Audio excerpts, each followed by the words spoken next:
IPL को कहते हैं it's the toughest league in the world. हमने अभी एसआरएच की इसलिए ज़्यादा बैटिंग की बात करी क्योंकि उन्होंने उस तरीके की बल्लेबाजी करी और उस तरीके के स्कोर बनाए। अभी आरआर इतने लंबे समय तक इस कंपटीशन में नंबर 1 पे थी। मोमेंटम किसको पता है? सिर्फ एक प्लेयर को ही तो पता है। जब आप आईपीएल खेलते हैं, देश के लिए खेलते हैं, रणजी ट्रॉफी खेलते हैं, हर मैच बहुत इंपॉर्टेंट है क्योंकि जो नंबर 1 पे खत्म करी और जो नंबर 10 पे खत्म करी है, उन दोनों टीमों के बीच में बहुत ज्यादा फर्क है। हेलो, आपका स्वागत है अपने शो मैच की बात में, दी show for the fans, of the fans and by the fans. आज मेरे साथ है एक ऐसे लेजेंड जिनकी स्माइल जितनी प्रेशियस है, बैटिंग उतनी फिरोशियस।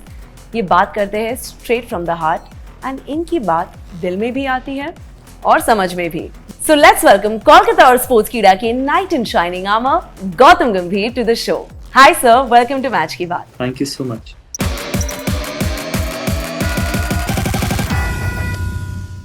सर, कल एसआरएच वर्सेस आरआर का मुकाबला है and the winners face KKR in the finals. आप और आपकी टीम ने तो दोनों के हिसाब से प्रेपरेशन करी होगी, लेकिन आपके हिसाब से सर किसके पास एज है?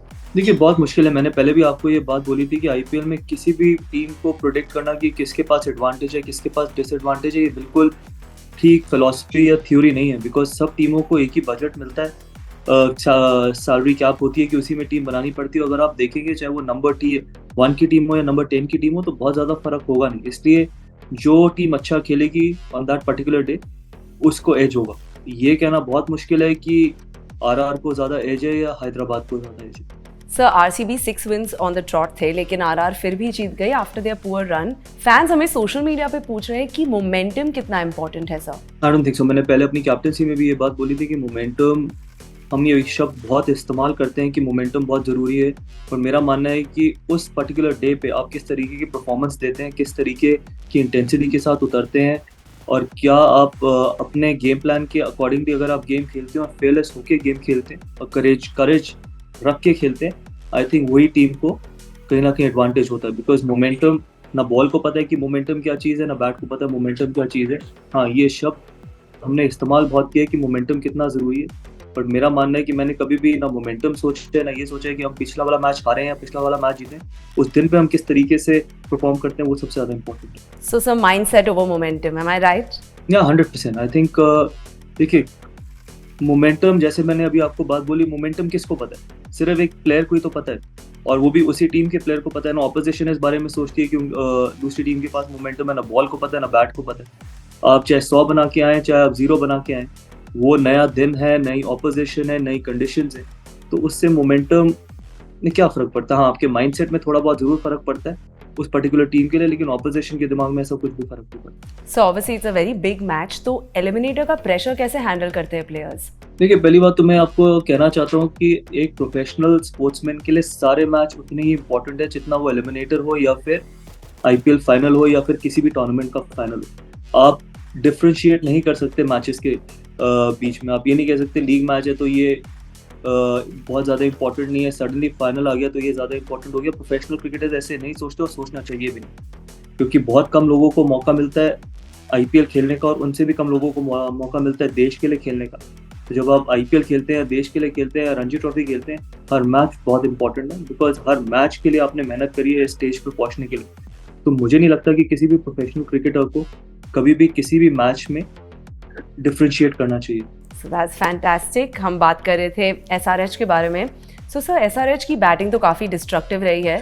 Sir, what do you think, क्या उनकी बॉलिंग उन्हें बैक कर पाएगी? Yeah, absolutely. I think they've got quality bowlers as well. Bhuvneshwar Kumar एक क्वालिटी बॉलर है, पैट कमिंस क्वालिटी बॉलर है, नटराजन क्वालिटी बॉलर है। अगर आपके पास 3-4 ऐसे क्वालिटी बॉलर्स हों, तो फिर कई बार क्या होता है कि जब आप एक टीम को देखते हैं तो आप ये देखते हैं कि उसकी बैटिंग ने अगर 270 बना दी है, तो फिर उसकी जो बॉलिंग है उसके बारे में आप कम बात करते हैं। वही अगर मैच सिर्फ बैटिंग से या सिर्फ अकेले बॉलिंग से नहीं जीते जाते। मैच जीते जाते हैं जब आपकी बैटिंग और बॉलिंग दोनों अच्छा करें, क्योंकि अगर आपका सिर्फ एक डिपार्टमेंट अच्छा कर रहा है तो आप पूरा सीजन सस्टेन नहीं कर पाएंगे। इसलिए मेरा मानना है कि हमने अभी एसआरएच की इसलिए ज़्यादा बैटिंग की बात करी क्योंकि उन्होंने उस तरीके की बल्लेबाजी करी और उस तरीके के स्कोर बनाए, लेकिन आई थिंक उनकी बॉलिंग भी इक्वली डिस्ट्रक्टिव है। सर, आरआर की बात करें तो इनकी बैटिंग, बॉलिंग और फील्डिंग तीनों टैंडम में और काफ़ी अच्छा परफॉर्म कर रहे हैं। तो सर, आपको लगता है कि इनके पास थोड़ा एडवांटेज होगा? ये तभी आरआर इतने लंबे समय तक इस कंपटीशन में नंबर 1 पे थी, और ये इतना लंबा टूर्नामेंट है कि यहाँ पर ऊपर नीचे टीम्स होती हैं, कई मैच आप जीते हुए हारते हो, कई मैच आप हारे हुए जीतते भी हो। तो मेरा मानना है कि इतना ज़्यादा सोचना नहीं चाहिए। आरआर सिर्फ इस साल, पिछले 2 या 3 साल से बहुत क्वालिटी टीम रही है, और उनके जो कॉम्बिनेशन है, उनकी जो बॉलिंग है, उनकी जो बैटिंग है, I think they have got most of the basis covered. Sir pitch और वेन्यू का कितना हाथ रहेगा इस मैच में? क्या स्पिन फ्रेंडली पिच एक्सपेक्ट कर सकते हैं fans? I don't think so. I think अच्छा विकेट होगा, बिकॉज चेन्नई में नॉर्मली अच्छा विकेट ही होते हैं, और ये नाइट गेम है, तो डे गेम में शायद थोड़ा स्लो होता है, बट नाइट गेम में आई थिंक अच्छा प्रॉपर विकेट होगा। और बहुत ब्रेक भी हुआ है, ऐसा नहीं है कि कंसिस्टेंटली मैचेस हो रहे हैं। लास्ट मैच जो चेन्नई में हुआ था, उसके बाद ग्राउंड्समैन को 8-10 दिन का टाइम मिला होगा अच्छे विकेट्स प्रिपेयर करने के लिए। इसलिए मुझे लगता है कि अगर आप किसी भी वेन्यू में चले जाएंगे प्लेऑफ्स के लिए, विकेट्स अच्छे ही मिलेंगे आपको। सर ये मैच में आपको क्या लगता है कि गेम चेंजर्स कौन रहेंगे? अगेन बहुत मुश्किल है कहना कि गेम चेंजर्स कौन रहेंगे। अगर आप देखिए एसआरएच की बात करते हैं, तो ऑब्वियसली उनके ओपनर ने जिस तरीके से बल्लेबाजी करी, उनके ओपनर ने जिस तरीके से स्टार्ट दी, तो बहुत मुश्किल है उनके अलावा कुछ ज़्यादा सोचने के लिए। आरआर के लिए, आरआर की bowling specially Trent Boult and Ravichandran Ashwin, दोनों के पास एक्सपीरियंस है, दोनों के पास क्वालिटी। तो मुझे लगता है कि दोनों वो कहीं ना कहीं इनको बड़ा रोल प्ले करना पड़ेगा। सर लाइक आपने बताया है कि लंबा टूर्नामेंट है, but how impressed have you been with the performance of both the teams throughout the tournament? Look I am impressed with most of the teams, because जैसे मैंने आपसे पहले बोला था कि जो नंबर 1 पे खत्म करी और जो नंबर 10 पे खत्म करी है, उन दोनों टीमों के बीच में बहुत ज़्यादा फर्क है नहीं। अगर आप कल 5 मैच की सीरीज करा दोगे, तो आई वोंट बी सरप्राइज कि नंबर 10 की टीम नंबर 1 की टीम को हरा दे। और ये आईपीएल है, ये ब्यूटी है आईपीएल की, और इसीलिए हम आईपीएल को कहते हैं it's the toughest league in the world. इसीलिए हम आईपीएल को कहते हैं कि IPL is as big as any T20 world cup, because जो मार्जिन टीम्स के बीच में वो बहुत बहुत बहुत कम है। इसलिए जब आप मुझसे जब भी पूछते हैं प्रेडिक्शन के बारे में, मैं प्रेडिक्ट कर ही नहीं सकता, because it's impossible to predict. अगर आपको एक अमाउंट मिला और मुझे सेम अमाउंट मिला है, उसमें मैं अपनी टीम कैसे बनाता हूँ, आप कैसे बनाते हैं, सारी टीमें अच्छी बनेंगी। तो इसलिए आईपीएल में आप प्रेडिक्ट नहीं कर सकते। और आईपीएल में I think margin of team finishing in the top 4 and the teams not finishing in the top 4 is hardly there. Sir कौन से ऐसे स्पेसिफिक प्लेयर्स हैं जो आपको इम्प्रेस किए हैं specifically from these two teams?